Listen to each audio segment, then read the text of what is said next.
A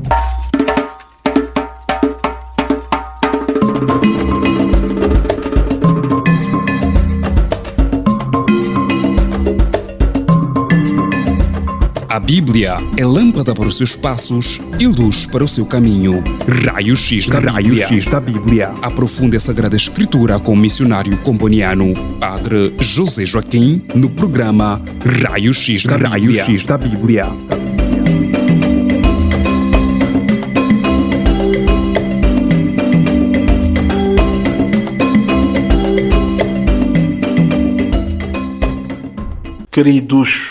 Queridas ouvintes, sejam bem-vindos ao nosso Raio-X da Bíblia número 181, com o tema Os Falsos Profetas. Em nome do Pai, do Filho e do Espírito Santo. Amém. Senhor Deus da verdade e da vida, Tu que falas ao coração dos Teus servos e revelas a Tua vontade aos humildes, livra-nos das vozes enganadoras que distorcem a Tua palavra e confundem o Teu povo. Dá-nos discernimento para reconhecer o espírito da mentira, coragem para denunciar o erro e fidelidade para permanecer firmes na Tua aliança. Que o Teu Espírito nos conduza à plena verdade e que a luz de Cristo fortaleça a nossa missão. Por Ele que vive e reina contigo na unidade do Espírito Santo, agora e para sempre. Amém. Em nome do Pai, do Filho e do Espírito Santo. Amém. Vamos abordar o nosso tema. Depois da introdução, veremos a questão dos falsos profetas no Antigo Testamento. Depois disso, veremos os falsos profetas no Novo Testamento. Depois, a falsa profecia nos escritos extra-bíblicos. A falsa profecia nos escritos extra-bíblicos. Depois, a falsa profecia nos tempos atuais. E, por último, critérios espirituais de discernimento e conselhos práticos contra a falsa profecia.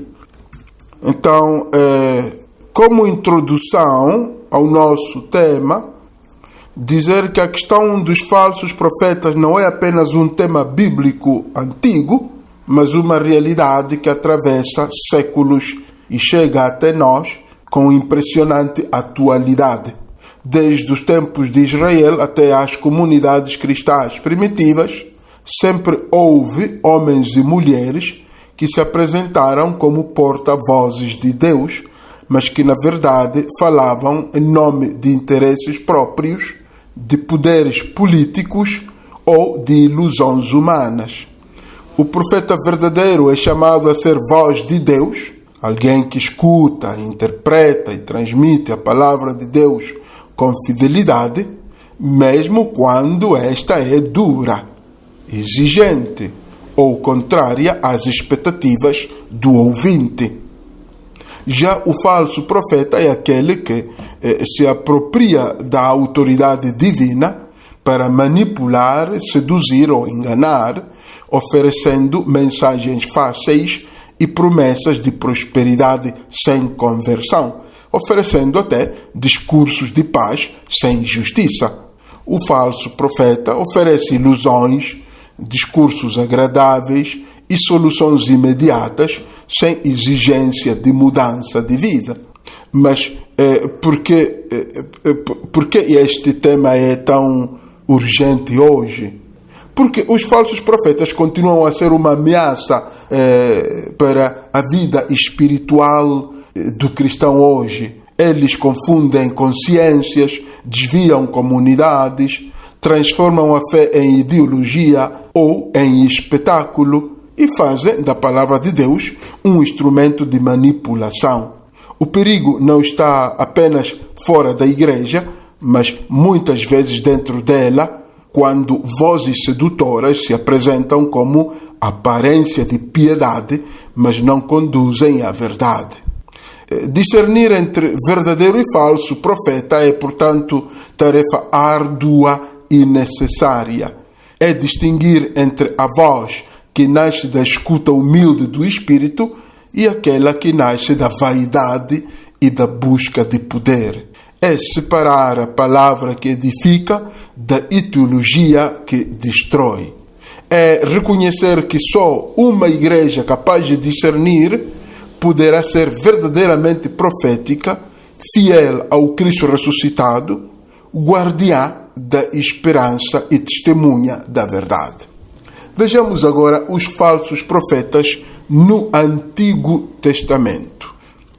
No Antigo Testamento, o termo hebraico usado para falso profeta é geralmente Nabi Sheker. Nabi Sheker, literalmente profeta da mentira. Como contexto histórico, importa aqui notar que no antigo Israel o profeta não era apenas um pregador ocasional, mas um mediador da aliança. Alguém que lembrava ao povo e aos reis que a sua força não estava em exércitos ou alianças políticas, mas na fidelidade ao Senhor. Contudo, ao lado dos verdadeiros profetas surgiam vozes que se apresentavam como inspiradas, mas que na verdade serviam interesses humanos. Esses falsos profetas legitimavam práticas contrárias à justiça, apoiavam reis em decisões desastrosas e ofereciam mensagens agradáveis para evitar a conversão. Exemplos concretos no Antigo Testamento.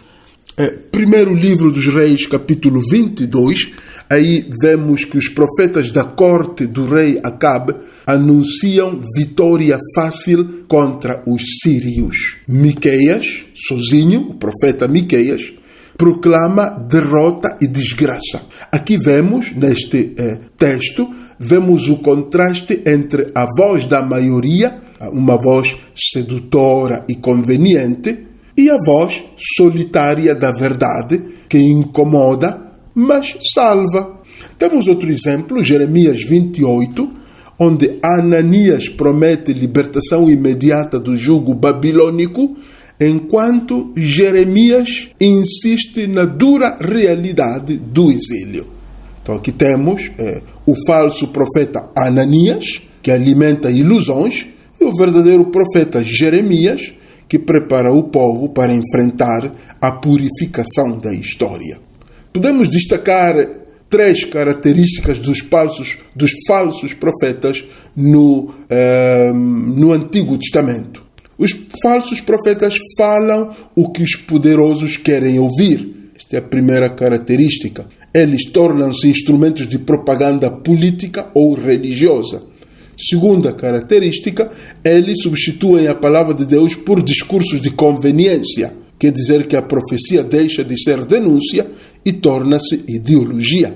E por último, número 3, característica dos falsos profetas, que eles prometem paz sem conversão. Oferecem soluções rápidas, sem exigência de mudança de vida ou justiça social. Vale também a pena olharmos para 2 imagens bíblicas, metáforas fortes, que no Antigo Testamento descrevem os falsos profetas.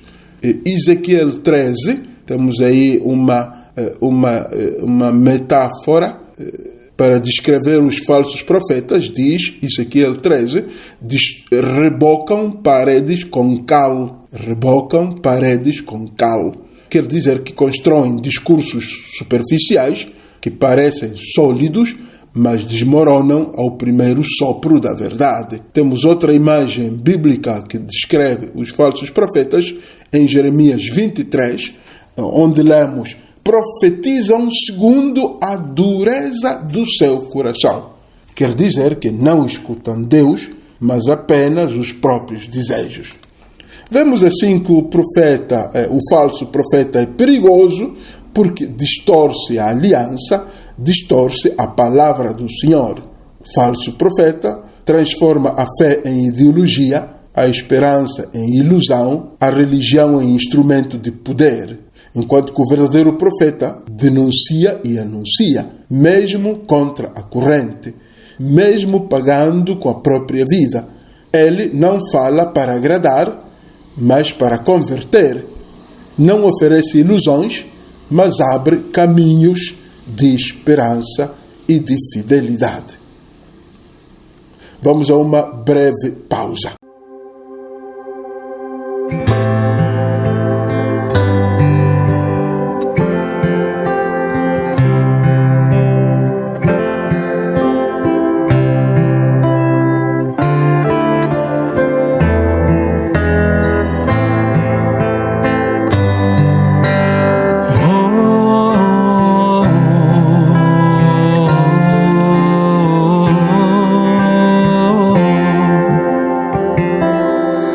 Princípio e fim, caminho e verdade, és o pão que alimenta meu ser.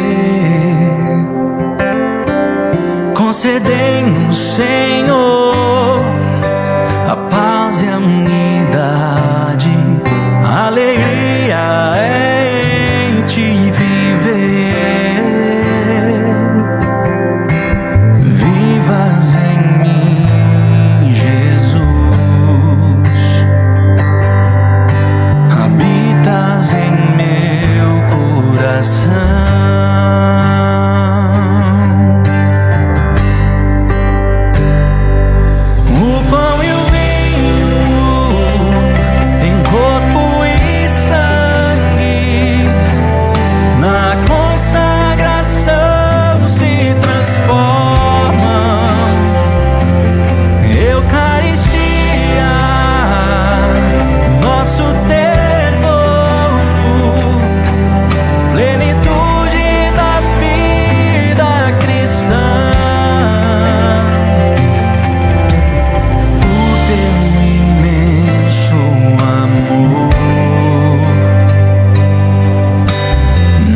Transforma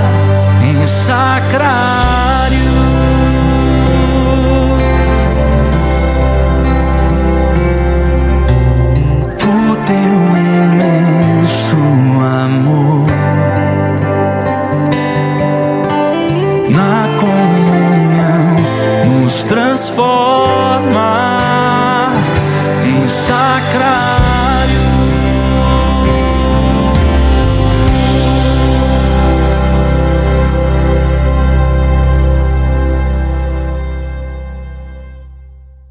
Bem-vindos. ao segundo momento do nosso estudo de hoje. Vamos começar pelos falsos profetas no Novo Testamento. Os falsos profetas no Novo Testamento. No Novo Testamento, a expressão grega usada para significar profeta falso é pseudo-profetes. Pseudo-profetes quer dizer profeta falso, ou aquele que fala falsamente em nome de Deus. Dentro do Novo Testamento, podemos olhar para Jesus, antes de tudo. Jesus, ele alerta com palavras incisivas, em Mateus 7,15, dizendo: cuidado com os falsos profetas que vêm disfarçadas de ovelhas, mas por dentro são lobos. A imagem aqui é poderosa. Exteriormente parecem inofensivos, os falsos profetas, mas interiormente escondem intenções predatórias. O critério que Jesus oferece é simples e exigente: pelos seus frutos os conhecereis. Mateus 7,16. Quer dizer que não basta a aparência, nem o discurso piedoso, é preciso verificar se a vida e a missão do profeta produzem frutos de justiça, amor e fidelidade ao Evangelho. Ainda dentro do Novo Testamento, podemos olhar para Paulo. Paulo enfrenta falsos mestres que infiltram-se nas comunidades cristãs, oferecendo um outro evangelho, diz Gálatas 1:6-9. O perigo não está apenas fora, aqui constatamos-lo, mas dentro da própria igreja nascente.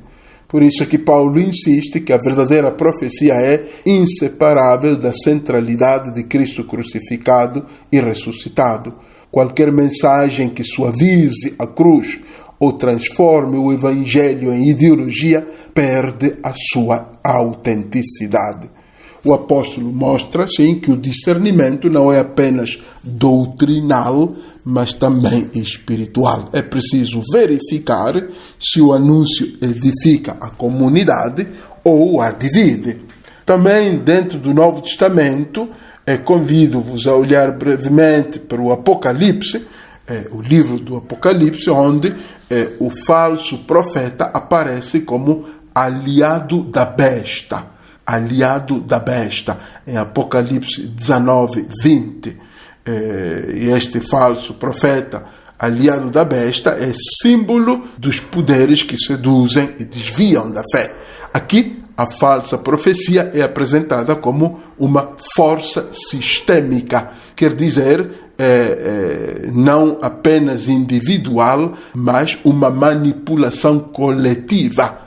Uma força sistêmica quer dizer uma manipulação de grupos, é uma sedução cultural. O Apocalipse mostra que a batalha do cristão não é apenas contra indivíduos enganadores, mas contra sistemas inteiros que se erguem contra Deus e procuram dominar consciências.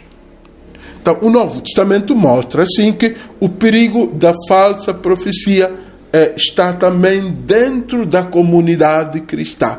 Então, não basta confiar em títulos ou aparências, é necessário examinar os espíritos. Como diz primeira carta de João, no capítulo 4, versículo 1, é preciso examinar os espíritos, verificar os frutos e permanecer enraizados na palavra do Senhor.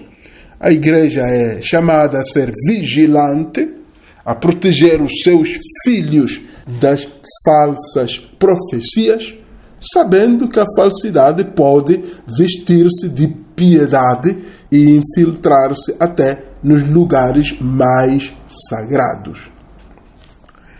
Passamos agora à falsa profecia nos escritos extrabíblicos. Ao ver que o tema dos falsos profetas aparece tanto na Escritura como em textos posteriores, perceberemos que o discernimento espiritual é uma necessidade permanente na igreja. Não é um problema do passado, mas uma realidade que acompanha a história da fé. Principais livros extrabíblicos e algumas referências. Primeiro, a literatura apócrifa judaica. Literatura apócrifa judaica. O livro de Enoque, por exemplo, o primeiro livro de Enoque. Aí encontramos denúncias, não é? Contra líderes e anjos caídos. Fala de anjos caídos que corrompem a humanidade com falsas revelações. Então, o livro de Enoque apresenta a ideia de que falsos mensageiros desviam o povo da justiça e da aliança. Temos também o livro dos jubileus. Na literatura apócrifa judaica, temos o chamado livro dos jubileus. Este livro reforça a fidelidade à lei e alerta contra ensinamentos que levam à idolatria. Neste livro, os falsos profetas são vistos como agentes que distorcem a tradição de Moisés. Também temos, dentro da literatura extrabíblica, textos extrabíblicos, temos os textos de Qumran, ou manuscritos do Mar Morto. Temos dentro dos manuscritos do Mar Morto, o assim chamado documento de Damasco, onde líderes religiosos são criticados porque se afastaram da Torá e conduzem o povo ao erro. Então, os enganadores aqui são comparados a falsos profetas que não cuidam do rebanho do Senhor. Temos também outro livro, dentro dos textos de Qumran, temos a regra da comunidade dos essênios, não é? Aí adverte-se contra os espíritos da mentira e contra os mestres que não seguem a verdade revelada. Então, aqui o contraste entre filhos da luz e filhos das trevas mostra a luta contra falsos ensinamentos. Filhos da luz são os verdadeiros profetas, filhos das trevas são os falsos profetas. Temos também a literatura cristã primitiva, sobretudo aqui destacar a Didaqué, do século I ao século II depois de Cristo. Didaqué é um dos primeiros manuais da igreja. E aí lemos: se um profeta pede dinheiro ou não vive conforme o que ensina, é falso profeta. Repito o que diz aí a Didaqué, na igreja cristã primitiva, já diz que se um profeta pede dinheiro ou não vive conforme o que ensina, é falso profeta. Aqui temos o critério da vida coerente com a mensagem e fidelidade de Cristo. Dentro da literatura cristã primitiva, temos também o chamado Pastor de Hermas, onde, vemos a apresentação de visões sobre o discernimento espiritual. Há visões, alguém tem visões sobre o discernimento espiritual. Então, os falsos profetas são descritos como pessoas que buscam prestígio e lucro sem inspiração divina. Pessoas que buscam prestígio e lucro sem inspiração divina.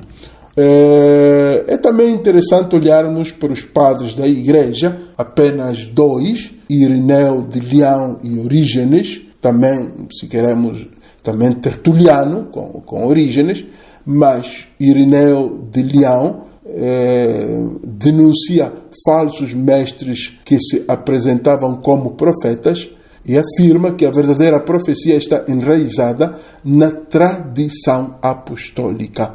A verdadeira profecia está enraizada na tradição apostólica, segundo Irineu de Leão.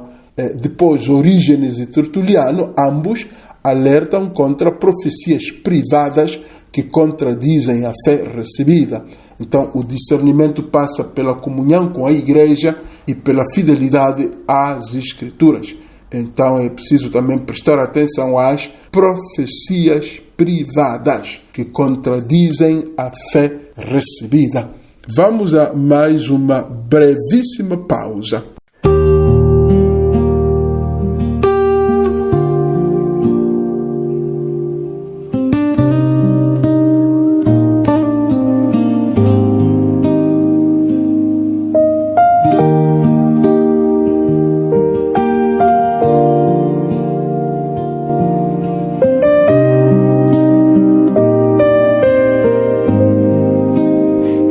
Teu silêncio, eu me prostro aqui. O céu desce manso sobre mim. O pão consagrado, luz que me refaz. Jesus, és meu descanso e minha paz. Tua presença toca o meu coração, mansidão que cura e dá direção. Vem, Senhor, morar em mim, fica aqui, perto assim. Teu amor me faz viver, tua graça me sustenta.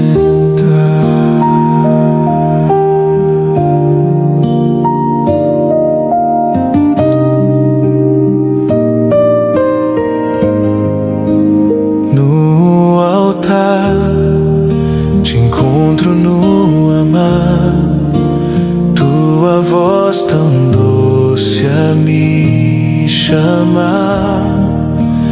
Eu te recebo, Deus de compaixão. Faz de mim um templo em teu perdão. Que a minha vida seja teu altar e o meu gesto um canto de amar. Vem, Senhor, morar em mim, fica aqui, perto assim. Teu amor me faz viver, tua graça me sustenta. Que eu seja teu e tu sejas meu, na comunhão me entrego, ó Deus.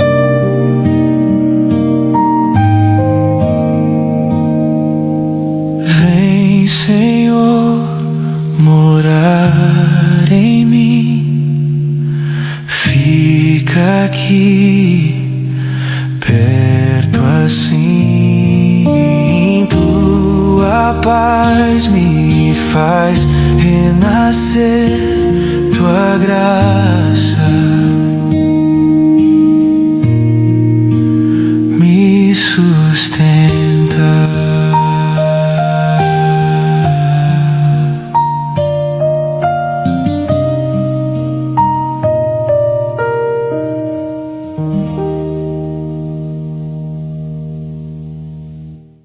Bem-vindos, irmãos, à última parte, a terceira parte do nosso tema de hoje, sobre os falsos profetas. Vejamos então agora a falsa profecia nos tempos atuais. Quais as formas de falsa profecia nos tempos atuais? Número 1, religiosidade de consumo.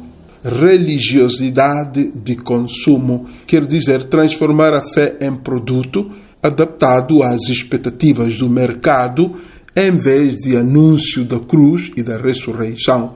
Depois temos outra forma da falsa profecia hoje, o evangelho da prosperidade. Promessas de sucesso material e de saúde perfeita, sem exigência de conversão ou compromisso com a justiça. Temos também outra forma de falsa profecia, a manipulação ideológica, discursos que usam a linguagem bíblica para legitimar projetos políticos. Então, a manipulação ideológica é uma forma de falsa profecia. Também temos a espiritualidade superficial.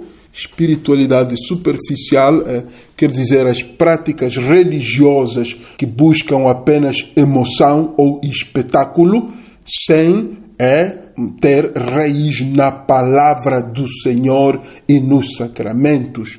Por último, a dependência de líderes carismáticos, a dependência de bons oradores. A dependência de bons oradores torna o cristão vulnerável à falsa profecia, porque o ouvinte, o cristão, crê cegamente no bom orador, no líder carismático. Então, a falsa profecia hoje, como vemos, é subtil, porque se apresenta com aparência de piedade. Por isso, o discernimento não pode ser apenas intelectual, mas espiritual. Quer dizer que é preciso escutar o Espírito, verificar os frutos e permanecer enraizados na palavra do Senhor e nos sacramentos. Só assim a Igreja poderá ser verdadeiramente profética, fiel ao Cristo, que é a verdade. Podemos também olhar para alguns critérios espirituais de discernimento. Critérios espirituais de discernimento. Primeiro critério, fidelidade à palavra de Deus. O verdadeiro profeta fala a partir da Escritura e conduz a conversão, enquanto que o falso profeta adapta a mensagem às expectativas humanas, suavizando ou distorcendo o Evangelho. Segundo critério de discernimento, centralidade de Cristo crucificado e ressuscitado. Toda voz autêntica aponta para Cristo, especialmente para o mistério da cruz. Onde se evita a cruz e se promete apenas sucesso ou prosperidade, aí há risco de falsidade. Terceiro critério de discernimento, frutos do Espírito. Amor, alegria, paz, paciência, bondade, fidelidade, mansidão, domínio próprio. Se os frutos são divisão, manipulação ou vaidade, não se trata de verdadeira profecia. Quarto critério de discernimento, edificação da comunidade. O verdadeiro profeta constrói, une e fortalece a igreja, enquanto que o falso profeta divide, cria dependência em torno de si e destrói a comunidade. Por último, quinto critério de discernimento, vida coerente. O profeta autêntico vive aquilo que anuncia, enquanto que o falso profeta proclama palavras belas, mas a sua vida contradiz o Evangelho. Gostaria de terminar com o que chamo de conselhos práticos contra a falsa profecia. Primeiro conselho: não siga quem promete atalhos espirituais. Não siga quem promete atalhos espirituais. Quer dizer, se alguém oferece bênçãos rápidas, prosperidade sem esforço ou salvação sem cruz, desconfie. O Evangelho nunca é mágica barata. O Evangelho nunca é mágica barata. Segundo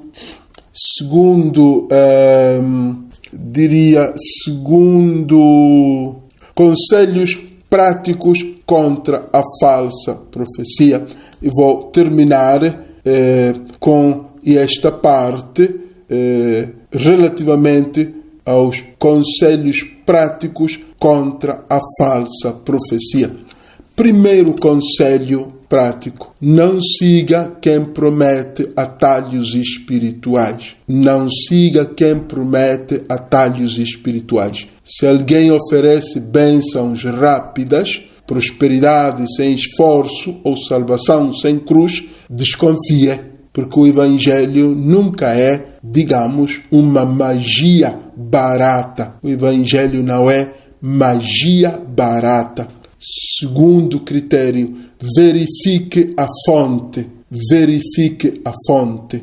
Um verdadeiro profeta fala em comunhão com a igreja e a tradição. Quem se coloca acima da comunidade cristã ou contra o ensinamento apostólico revela orgulho e falsidade. Terceiro conselho: observe o estilo de vida. Se o profeta vive em luxo, manipula dinheiro ou busca fama, se o profeta manipula dinheiro ou busca fama, é sinal de vaidade, porque o verdadeiro mensageiro de Deus vive simplicidade e serviço. Quarto conselho: não se deixe levar por espetáculos religiosos. Não se deixe levar por espetáculos religiosos. Milagres encenados, curas duvidosas e promessas exageradas são instrumentos de manipulação. A fé autêntica se reconhece pela caridade, pela coerência. Quinto conselho: cultive o espírito crítico e a oração constante. Cultive o espírito crítico e a oração constante. Não aceite qualquer mensagem sem confrontá-la com a Escritura e com a tradição da Igreja. O discernimento nasce da oração humilde. Sexto conselho: valorize a cruz e a exigência do Evangelho. Valorize a cruz e a exigência do Evangelho. Falsos profetas oferecem caminhos fáceis. Cristo oferece a verdade exigente que liberta. Se a mensagem elimina a cruz, essa mensagem não é de Deus. O último conselho: procure sempre sinais de comunhão. Procure sempre sinais de comunhão. O verdadeiro profeta une, edifica, fortalece a comunidade. O falso profeta divide, cria grupos fechados e cultiva seguidores pessoais. Hoje, como vemos, mais do que nunca, somos chamados a cultivar o dom do discernimento. Queridos irmãos, queridas irmãs, podemos ficar por aqui. Gostaria de fazer uma brevíssima oração para encerrar o nosso estudo de hoje. Em nome do Pai, do Filho e do Espírito Santo. Amém. Senhor, dá-nos profetas que falem em Teu nome e livra-nos das vozes que seduzem sem conduzir à verdade. Que a Tua palavra seja luz para os nossos passos e força para a nossa missão. Que o Espírito Santo nos conceda olhos para ver, ouvidos para escutar e coração para discernir. Que nos dê coração para rejeitar as ilusões e fidelidade para abraçar a cruz. Porque só assim a nossa voz será autêntica e a igreja será verdadeiramente profética. Obrigado pela atenção, queridos irmãos. Até para a semana. Em nome do Pai, e do Filho, e do Espírito Santo. Amém.